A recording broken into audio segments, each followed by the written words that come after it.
కానీ రోజులు గడిచే కొద్దీ నీరు కొండలో నుంచి చిన్న చిన్న చీలికల్లోకి వెళ్ళింది. పడిపోయాయి, కొన్ని చెట్లు వాలిపోయాయి. నేను పెద్దవాడినని గర్వంతో కళ్ళు మూసుకుపోయాను. చిన్న ఉడత నాకన్నా తెలివిగా ఆలోచించింది. అప్పుడు కొండ ఉడతను పిలిపించి ఇలా చెప్పింది.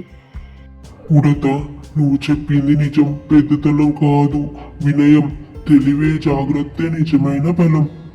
ఉడత చిరునవ్వుతో చెప్పింది. అందరం ప్రకృతిలో భాగమే కొండయ్య. ఎవరూ శాశ్వతంగా బలవంతులు కారు.